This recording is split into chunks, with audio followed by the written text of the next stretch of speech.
नमस्कार दोस्तों, स्वागत है आपका हमारे यूट्यूब चैनल में। आज के इस वीडियो में हम वैशाख मास महात्म्य की कथा अध्याय 6 का पाठ करेंगे। अध्याय 6 में हम भगवत कथा के श्रवण और कीर्तन का महत्व तथा वैशाख मास के धर्मों के अनुष्ठान से राजा पूरी आशा का संकट से उद्धार के बारे में जानेंगे। तो आइए पाठ शुरू करते हैं। श्रुत बोले, मेष राशि में सूर्य की स्थिति रहने पर जो वैशाख मास में प्रातः काल स्नान करता है और भगवान विष्णु की पूजा करके इस कथा को सुनता है, वह सब पापों से मुक्त हो भगवान विष्णु के परम धाम को प्राप्त होता है। इस विषय में एक प्राचीन इतिहास कहते हैं, जो सब पापों का नाशक, पवित्र कारक, धर्मानुकूल, वंदनीय और पुरातन है। गोदावरी के तट पर शुभ ब्रह्मेश्वर क्षेत्र में महर्षि दुर्वासा के 2 शिष्य रहते थे, जो परमहंस, ब्रह्मनिष्ठ, उपनिष्ठ, देवता में परिनिष्ठता और इच्छा रहित थे। वे भिक्षा मात्र भोजन करते और पुण्य में जीवन बिताते हुए गुफा में निवास करते थे। उनमें से एक का नाम था सत्यनिष्ठ और दूसरे का तपोनिष्ठ। वे इन्हीं नामों से तीनों लोकों में विख्यात थे। सत्यनिष्ठ सदा भगवान विष्णु की कथा में तत्पर रहते थे। जब कोई श्रोता अथवा वक्ता न होता तब वे अपने नित्य कर्म किया करते थे। यदि कोई श्रोता उपस्थित होता तो उसे निरंतर वे भगवत कथा सुनाते, और यदि कोई कथावाचक भगवान विष्णु की कल्याणमयी पवित्र कथा कहता तो वे अपने सब कामों को समेटकर श्रवण में तत्पर हो उस कथा को सुनने लगते थे। वे अत्यंत दूर से तीर्थ और देव मंदिरों को छोड़कर तथा कथा विरोधी कर्मों का परित्याग करके भगवान की दिव्य कथा सुनते और श्रोताओं को स्वयं भी सुनाते थे। कथा समाप्त होने पर सत्यनिष्ठ अपना शेष कार्य पूरा करते थे। कथा सुनने वाले पुरुष को जन्म मृत्यु में संसार बंधन की प्राप्ति नहीं होती, उसके अंतःकरण की शुद्धि होती है। भगवान विष्णु में जो अनुराग की कमी है वह दूर हो जाती है और उसके प्रति गाढ़ अनुसार होता है। साथ ही साधु पुरुषों के प्रति सौहार्द बढ़ता है। रजोगुण रहित गुणान्वित परमात्मा शीघ्र ही हृदय में स्थित हो जाते हैं। श्रवण के ज्ञान से पाकर मनुष्य भगवत सचिता में समर्थ होता है। श्रवण, ध्यान और मन, यह वेदों में अनेक प्रकार से बताया गया। जहाँ भगवान विष्णु की कथा न होती हो और जहाँ साधु पुरुष न रहते हों, वह स्थान साक्षात गंगा तट ही क्यों न हो, निस्संदेह त्याग देने योग्य है। जिस देश में तुलसी नहीं अथवा भगवान विष्णु का मंदिर नहीं, ऐसा स्थान निवास करने योग्य नहीं। यह निश्चय करके मुनिवर सत्यनिष्ठ सदा भगवान विष्णु की कथा और चिंतन में संलग्न रहते हैं। दुर्वासा का दूसरा शिष्य तपोनिष्ठ दुर्गा पूर्वक कर्म में तत्पर रहता है। वह भगवान की कथा छोड़कर अपना कर्म पूरा करने के लिए इधर उधर हट जाता है।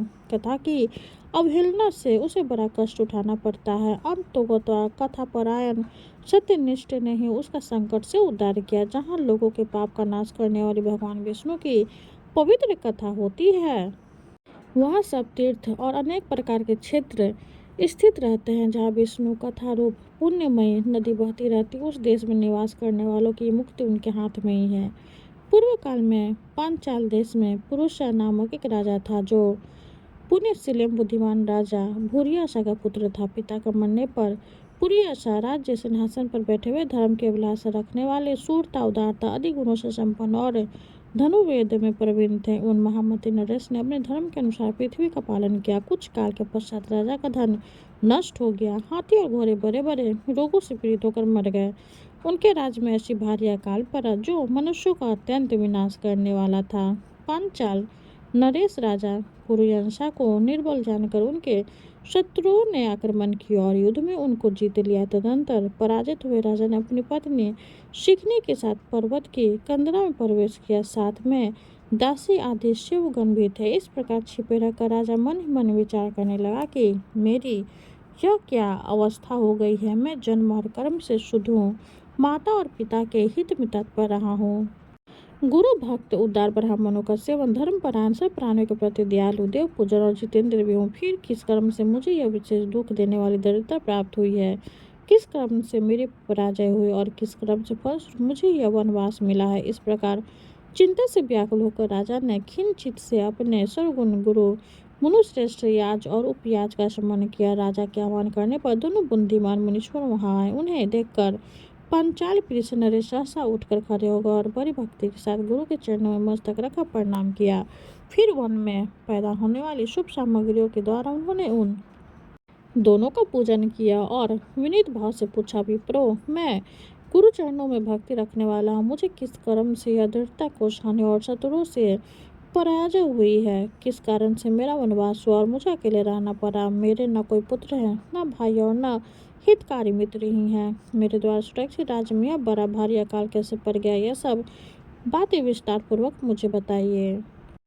राजा के इस प्रकार पूछने पर वे दोनों मुनि श्रेष्ठ कुछ देर ध्यान मग्न हो गए। इस प्रकार बोले, राजन, तुम पहले के 10 जन्मों के महापापी व्याग्र रहे हो। तुम सब लोगों के प्रति क्रूर और हिंसा परायण थे। तुमने कभी लेश मात्र भी धर्म का अनुष्ठान नहीं किया। इंद्रिय संयम तथा मनोनिग्रह का तुम में सर्वथा अभाव था। तुम्हारी जी किसी प्रकार भगवान विष्णु के नाम नहीं लेती थी। तुम्हारी चित्त गोविंद के चरण बिंदु का चिंतन नहीं करता था और तुमने कभी मस्तक नवाकर परमात्मा को प्रणाम नहीं किया। इस प्रकार दुरात्मा व्याग का जीवन व्यतीत करते हुए तुम्हारे 9 जन्म पूरे हो गए। 10वां जन्म प्राप्त होने पर तुम 100 पर्वत पर पुनः व्याग हुए। वहाँ सब लोगों के प्रति क्रूरता करता ही तुम्हारा स्वभाव था। तुम मनुष्यों के लिए यम के समान थे, दयाहीन, शस्त्रजीवी और सिंहासपरायण थे।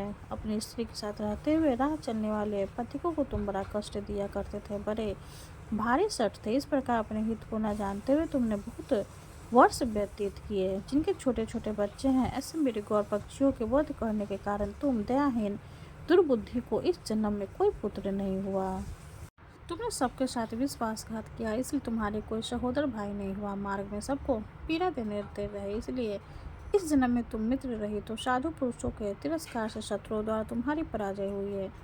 कभी दान न देने के दोष से तुम्हारे घर में दरिद्रता प्राप्त हुई है। तुमने दूसरों को सदा उद्वेग में डाला, इसलिए तुम्हें 200 वनवास मिला। सबके प्रिय होने के कारण तुम्हें 800 दुख मिला। तुम्हारे क्रूर कर्मों के फल से इस जन्म को मिला हुआ राज्य भी छीन गया। वैशाख मास की गर्मी में तुमने स्वार्थवश एक दिन एक ऋषि को दूर से तालाब बता दिया था और हवा के लिए पलाश का एक सूखा पत्ता दे दिया था। बस जीवन में इस एक ही पुण्य के कारण तुम्हारा यह जन्म परम पवित्र राजवंश में हुआ है।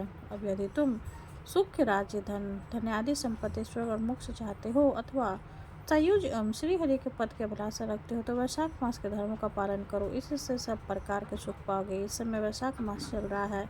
आज अक्षय तृतीया है। आज तुम विधि पूर्वक स्नान और भगवान लक्ष्मीपति की पूजा करो। यदि अपने समान ही गुणवान पुत्रों की अभिलाषा करते हो तो सब प्राणियों के हित के लिए प्याऊ लगाओ। इस पवित्र वैशाख मास में भगवान मधुसूदन की प्रसन्नता के लिए यदि तुम निष्काम भाव से धर्म का अनुष्ठान करोगे तो अंतःकरण शुद्ध होने पर तुम्हें भगवान विष्णु का प्रत्यक्ष दर्शन होगा। यूँ कहकर राजा की अनुमति ले उनके दोनों ब्राह्मण पुरोहित राज और उपराज जैसे आए थे वैसे ही चल गए।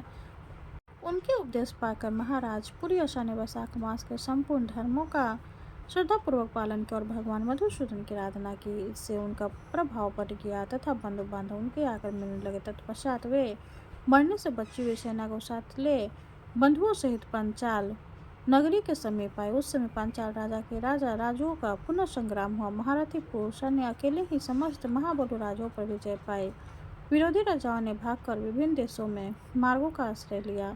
विजयी पांचाल राज ने भागे हुए राजाओं के कोष 10 करोड़ घोड़े, 3 करोड़ हाथी, 1 अरब रथ, 10,000 ऊँट और 3 लाख खच्चरों को अपने अधिकार में करके अपनी पुरी में पहुंचा दिया। वैशाख धर्म के महात्म्य से सब राजा भंग मनोरथ को पूर्व यशा को देकर दान देने वाले हो गए और पंचाल देश में अनुपम सुकाल आ गया। भगवान विष्णु की प्रसन्नता से इस वसुधा पर उनका एक छत्र राज हुआ और गुरुतता, उदारता आदि गुणों से युक्त उनके 5 पुत्र हुए जो धृष्टकीर्त, धृष्टधुम्न, विजय और चित्रकेतु के नाम से प्रसिद्ध थे। धर्म पूर्वक प्रतिपालित होकर समस्त प्रजा राजा के प्रति अनुरक्त हो गई। इससे उसी क्षण उन्हें वैशाख मास के प्रभाव का निश्चय हो गया। तब से पांचाल राज भगवान विष्णु की प्रसन्नता के लिए वैशाख मास के धर्मों का निष्काम भाव से बराबर पालन करने लगे। उनके इस धर्म से संतुष्ट होकर भगवान विष्णु ने अक्षय तृतीया के दिन उन्हें प्रत्यक्ष दर्शन दिया। इस प्रकार छठा अध्याय संपूर्ण हुआ। जय जय श्री हरि। अब हम श्री हरि की आरती करेंगे। ओम जय जगदीश हरे, स्वामी जय जगदीश हरे, भक्ति जनों के संकट जन में दूर करे। ओम जय जगदीश हरे, जो ध्यावे फल पावे, दुख बिन से मन का। सुख शांति घर आवे, सुख शांति घर आवे, कष्ट मिटे तन का। ओम जय जगदीश हरे। माते पिता तुम मेरे, शरण गहूँ मैं किसकी। स्वामी शरण गहूँ मैं किसकी। तुम्हें बिने और न दूजा, तुम्हें बिने और न दूजा, आस करूं जिसकी। ओम जय जगदीश हरे। तुम पूर्ण परमात्मा, तुम अंतर्यामी। स्वामी तुम अंतर्यामी। पारे ब्रह्म परमेश्वर, पारे ब्रह्म परमेश्वर, तुम सबके स्वामी। ओम जय जगदीश हरे। तुम करुणा के सागर, तुम पालन करता। स्वामी तुम पालन करता। मैं मूरख खल कामी, मैं मूरख खल कामी, कृपा करो भरता। ओम जय जगदीश हरे। तुम हो एक अगोचर, सबके प्राणपति। स्वामी सबके प्राणपति। किस विधि मिलूं दया में, किस विधि मिलूं दया में, तुमको मैं कुमति। ओम जय जगदीश हरे। दिन बंधु दुख हरता, तुम ठाकुर मेरे। स्वामी तुम ठाकुर मेरे। अपने हाथ उठाओ, अपने हाथ उठाओ, द्वार पर तेरे। ओम जय जगदीश हरे। विषय विकार मिटाओ, पाप हरो देवा। स्वामी पाप हरो देवा। श्रद्धा भक्ति बढ़ाओ, श्रद्धा भक्ति बढ़ाओ, संतन की सेवा। ओम जय जगदीश हरे। तन मन धन और संपत्ति सब कुछ है तेरा। स्वामी सब कुछ है तेरा। तेरा तुझको अर्पण, तेरा तुझको अर्पण, क्या लागे मेरा। ओम जय जगदीश हरे। जगदीश्वर जी की आरती जो कोई नर गावे। स्वामी जो कोई नर गावे। कहते शिवानंद स्वामी, भजते शिवानंद स्वामी, मन वांछित फल पावे। ओम जय जगदीश हरे। विष्णु भगवान की जय हो। वीडियो अगर अच्छी लगे तो लाइक कर दे, चैनल को सब्सक्राइब कर दे। धन्यवाद।